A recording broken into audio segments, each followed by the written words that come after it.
All right, so this is the quickest way that I can explain options to you. We're going to use shoes as the example. So shoes are the stocks, these Nikes right here. Okay, so this is Bob. He has 100 pairs of Nikes, and they're currently worth $20 a pair, right? This is you.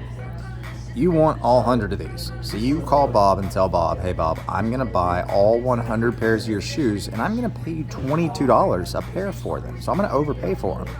But I'm not going to have the money until this date.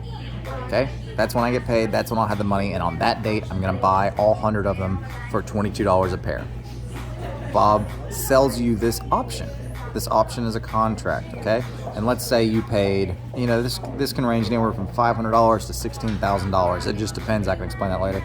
But let's say you paid $70 for this contract, okay? That's the most you can lose. Whenever you buy an option, a call is what they're called. Whatever you pay for, it's the most you can lose, okay?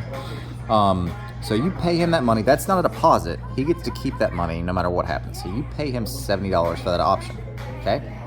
But now you can go back and immediately sell this. If nothing's changed, you can go back and immediately sell this option to somebody else for $70 and you break even. However, if this price goes up to if the stock price goes up to like $21, this option price will go up to like $85. So if this goes up to 21, this goes up to 85, and you can sell this back to somebody else and make $15 profit real quick.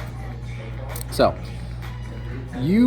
what you want to do is whenever you buy that contract, you want the price to go up, of course. And every time that price goes up, this goes up.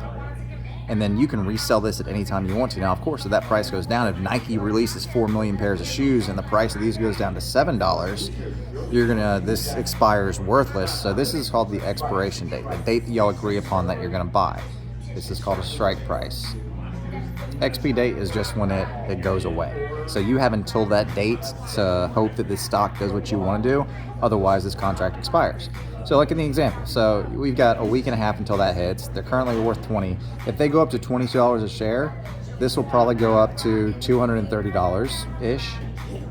And you can sell it to somebody else for $230 and you'll net $160. And that's the most simplest way to explain options. It is a contract with a strike price that you think the stock's going to, an expiration date, and it controls 100 shares. Every time the stock goes up, the premium that you paid that you can resell it for goes up. Every time the stock goes down, the premium that you paid and the amount that you could sell it for goes lower. So it's similar to trading stocks, but you can make money way faster or you can lose money way faster. Like on your moves for AMC this morning, we saw it go from 40 to $60, right? So that means you made $20 per share.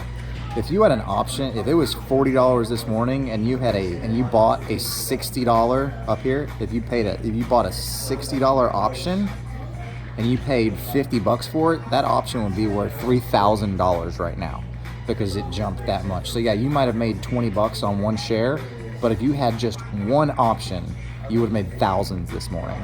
And vice versa. If there was a stock that was $60 and you bought a big old contract for it and it dropped to $40, you could lose thousands. So it just depends. There's a million different ways to trade options. There's ways you can really limit your risk and your reward to play safe. But yeah, that's options and the gist. But yeah, we should definitely hang out and I'll explain it more.